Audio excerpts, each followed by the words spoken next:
अभी जो supreme court ने एक फैसला सुनाया, जो 100 मीटर से कम की अरावली है, आप उस पर माइनिंग कर सकते हैं, हम उसको अरावली का हिस्सा नहीं मानेंगे।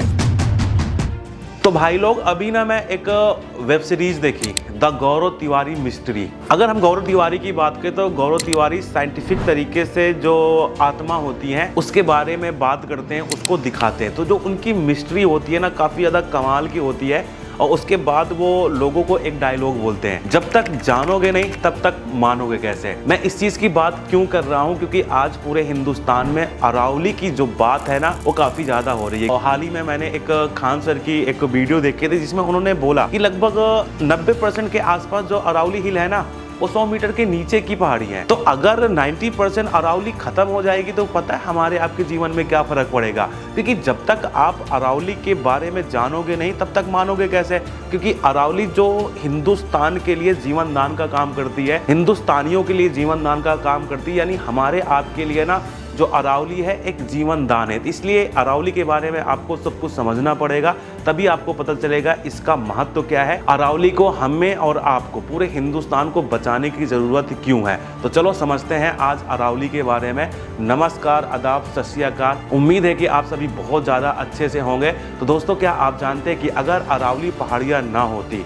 तो आज दिल्ली, गुड़गांव और पूरा उत्तर भारत एक विशाल रेगिस्तान होता। जी हाँ, ये सुनने में अजीब लगता है ना, लेकिन ये बिल्कुल सच है। जो अरावली है उसकी वजह से हमें कितना ज़्यादा फायदा मिलता है, और अगर ये ना होते तो क्या होता। तो वीडियो को लाइक करिए और चलिए शुरू करते हैं। दोस्तों, अरावली पर्वत श्रृंखला सिर्फ पहाड़ों का एक समूह नहीं है, ये भारत की सबसे पुरानी पर्वत श्रृंखला है, जो 692 किलोमीटर तक का फैली हुई है। लेकिन सबसे दिलचस्प बात पता है क्या है, हिमालय से भी पुराने हैं। जब हिमालय का नामो निशान तक नहीं था ना, तब अरावली यहाँ पर खड़े थे। आज ये राजस्थान, हरियाणा, दिल्ली, गुजरात से होकर गुजरती है। लेकिन असली सवाल ये है, अगर ये ना होती तो क्या होता। चलिए स्टेप बाय स्टेप चीज़ों को समझते हैं। सबसे पहले हम बात करते हैं मौसम का मास्टर स्ट्रोक। मास्टर स्ट्रोक आपने बहुत सुना होगा, लेकिन अरावली मौसम के लिए मास्टर स्ट्रोक कैसे है। अगर अरावली ना होती तो क्लाइमेट चेंज। दोस्तों, अरावली एक नेचुरल बैरियर का काम करता है। थार मरुस्थल के बारे में आपने सुना होगा। थार रेगिस्तान से आने वाली जो गर्म हवाएं हैं ना, वो अरावली की वजह से रुक जाती हैं। अगर अरावली ना होती तो ये जो गर्म हवाएं हैं सीधा दिल्ली, हरियाणा, पंजाब तक का पहुंच जाती, और इसका नतीजा क्या होता, पूरा उत्तर भारत आज रेगिस्तान होता। अरावली दक्षिण पश्चिम मानसून को रोक के बारिश करवाती है। जी हाँ दोस्तों, जो बादल बनते हैं ना, अगर अरावली ना होती तो सीधा निकल जाते। बिना अरावली के मानसून हवाएं बिना बारिश के निकल जाती। इसका नतीजा क्या होता, राजस्थान, हरियाणा में बारिश ही नहीं होती। अब दोस्तों, जब बारिश नहीं होती तो आपको पता है खेती कैसे होती है। जो गर्मियों में तापमान है ना, वो 5 से 7 डिग्री सेल्सियस और बढ़ जाता। सर्दियों में ठंड और भी तेज हो जाती। इसका नतीजा ये होता है एक्सट्रीम वेदर कंडीशन, मतलब ठंडियों में बहुत ज़्यादा ठंड पड़ती दबा के, और गर्मियों में दबा के गर्मी पड़ती। तो सोचो आपका और मेरा हाल क्या होता। इसके अलावा जो अरावली है ना, ये पानी का भंडार है। दोस्तों, अरावली सिर्फ पहाड़ नहीं है, ये एक विशाल वाटर टैंक है। आप और हम पानी के लिए क्या करते हैं, अपने घर में टैंक रखते ताकि ज़रूरत के टाइम पे अपने को पानी मिल सके।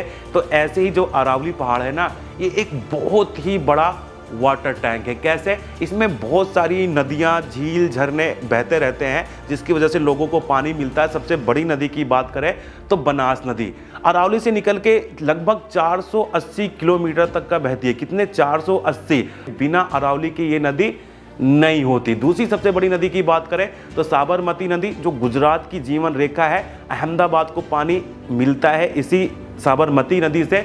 No Aravalli, no Sabarmati. इसके अलावा मैंने बताया कि बहुत सारा झील, नदियाँ, नहर और तालाब है जो वाटर टैंकर का काम करती है। तो अगर अरावली ना होती ना, तो उत्तर भारत में पानी का संकट 10 गुना बढ़ जाता। कृषि पूरी तरह से बर्बाद हो जाती। 50 करोड़ लोगों को पीने का पानी नहीं मिलता।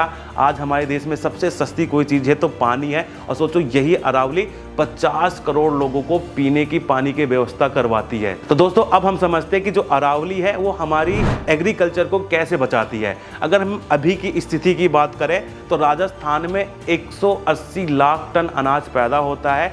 हरियाणा भारत का अन्न भंडार है। गुजरात में कास्ट क्रॉप्स की खेती होती है। अरावली सोइल एरेशन को रोकती है, यानी जो मिट्टी बहती है ना बारिश की वजह से, उसको बहने नहीं देती। हर साल 50 लाख टन मिट्टी का कटाव रोकती है अरावली नदी। फर्टाइल लैंड बना रहता है, यानी जो उपजाऊ जमीन है वो बनी रहती है। ये किसकी वजह से? अरावली की वजह से। अगर अरावली पहाड़ ना होता तो राजस्थान हरियाणा में कोई खेती नहीं होती। भारत का 25% अन्न उत्पादक खत्म हो जाता। 15 करोड़ किसान बेचारे बेरोजगार हो जाते। कृषि से 5 लाख करोड़ रुपए का नुकसान। फूड प्राइसेस 300% तक का बढ़ जाती। आप सोचो कितनी महंगाई होती। इंपोर्ट डिपेंडेंसी भी बढ़ जाती, हमें दूसरों देशों से अनाज मंगाना पड़ता। 20 करोड़ लोग दूसरे राज्यों में माइग्रेट करते। कितने? 20 करोड़ लोग अपने घर को छोड़ के दूसरे देशों में मजदूरी करने के लिए मजबूर होना पड़ता उनको। दोस्तों, अरावली का इंडस्ट्रियल इंपोर्टेंट भी बहुत ही कमाल का है। यहाँ पे बहुत अलग अलग तरीके के खनिज संपदा पाए जाते हैं। जैसे अगर हम यहाँ पे मुख्य खनिज की बात करें तो संगमरमर, दुनिया का 60% यहीं से आता है। तांबा, खेतड़ी में एशिया का सबसे बड़ा खदान है। जिंक विश्व का चौथा सबसे बड़ा उत्पादक है। टोटल वैल्यू की बात करें ना तो 2 लाख करोड़ रुपए सालाना। कितने? 2 लाख करोड़ रुपए सालाना। गुड़गांव का जो IT हब है ना, अरावली की वजह से पॉसिबल हुआ। Mumbai Delhi industrial corridor, manufacturing sector में 1 करोड़ जॉब्स। अगर अरावली ना होती तो ये 1 करोड़ जॉब्स कहां से आती? लगभग 2 लाख करोड़ का मिनरल वर्थ खत्म हो जाता। 50 लाख जॉब्स चली जाती। इंडिया माइनिंग सेक्टर में 40% छोटा होता। 40% का मतलब है ऑलमोस्ट आधा हो जाता। जैसे मैंने बताया कि फिर अगर गुड़गांव का IT हब नहीं बनता तो गुड़गांव जैसे शहर डेवलप ही नहीं होते। IT सेक्टर डेवलपमेंट 20 साल पीछे रहता। मतलब अगर हम अभी की बात करें तो लोग कहते हैं कि भारत लगभग 10-15 साल जैसे जो डेवलप कंट्री उनसे पीछे रहता, तो अरावली ना होती तो 20 साल और पीछे रहते। GDP में 3% की कमी हो जाती। और अब बात करते हैं सबसे इंपॉर्टेंट पहलू की, इन्वायरमेंटल की, जो सबसे ज्यादा इंपॉर्टेंट है। मौजूदा इकोलॉजिकल बेनिफिट्स की बात करें, प्लांट स्पीसीज हैं, 500 प्लस से ज़्यादा एनिमल स्पीसीज पाए जाते हैं। 300 प्लस बर्ड स्पीसीज का घर है। स्पीसीज की बात नहीं कर रहा हूँ, उनका घर है 300 अलग अलग पक्षियों का। दिल्ली का जो एयर क्वालिटी है ना वो 30% बेहतर रहता है। पता है किसकी वजह से? अरावली पहाड़ की वजह से। डस्ट स्टॉर्म कंट्रोल होते हैं, ऑक्सीजन प्रोडक्शन का काम करता है। अगर अरावली ना होते तो कार्बन डाइऑक्साइड का जो लेवल है ना 40% ज़्यादा होता। कितना? 40%, ऑलमोस्ट जितना अभी है ना इसका डबल हो जाता।